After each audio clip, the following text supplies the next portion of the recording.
First of all, I was not hired to direct Sybil originally. There was another director involved, but a great old friend of mine, Jacqueline Babin, was the producer, and she was primarily from the East Coast. She had worked for David Susskind at the same time that I worked with, and so I knew her very well. And since I was now a longtime resident here, and she came out, she would call me all the time and ask me, what about a cameraman? She said, I'm looking for a cameraman for this show I'm doing, Sybil. Unfortunately, Danny, she says, they have already made their choice as to director. I said, fine, no problem. I hadn't heard particularly of Sybil at all. So I gave her the name of a cameraman, and she contacted him and used him. And right down the line, almost every category, sound guy, sound mixer, I'm trying to remember some of the others, but there were a number. I know not the production designer that had been settled before me, her coming to me for advice.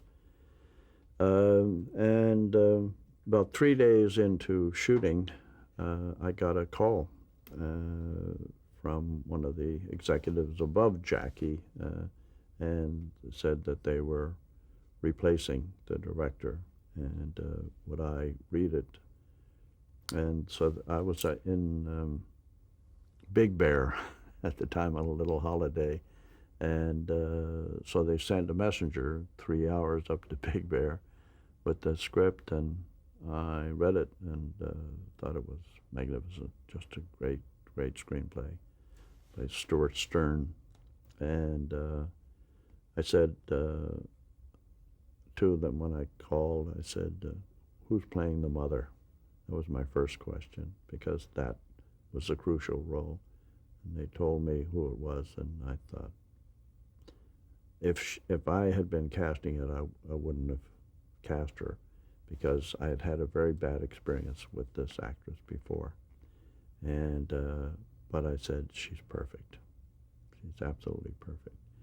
And then I found out it was Joanne and Sally Field. And Joanne Woodward and Sally Field. Yeah. And so I flew into New York, and the first night that I got there, they had been shooting during the day, just pass-bys, car pass-bys, and indeed Sally running up the stairs and somebody else running up the stairs and things like that. But now they were doing a little scene, and I was just standing there like a person in the crowd looking at the movie being shot. And well, I could see that she was doing something that was sort of halfway, not really committed to the moment. And so the assistant director who was there was very conscious of me being right next to the camera. He kind of looked at me and I said, come here to him. And I told him that I thought that Sally ought to commit to going very much into the other character and then snap right out of it. But we should see that she is totally another person in this synapse of time. And he went over to her, and I could see Sally Field, brow curling up and sort of thing. I said, oh man, I've done it. I have done it. So I walked over and I tapped him on the shoulder and I said, let me explain it myself. And I told her. And she said, oh, okay.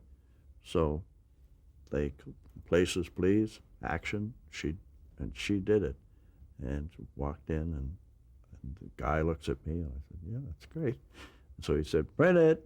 And she came out, and she's going by me. She says, I don't know who you are, but I love you.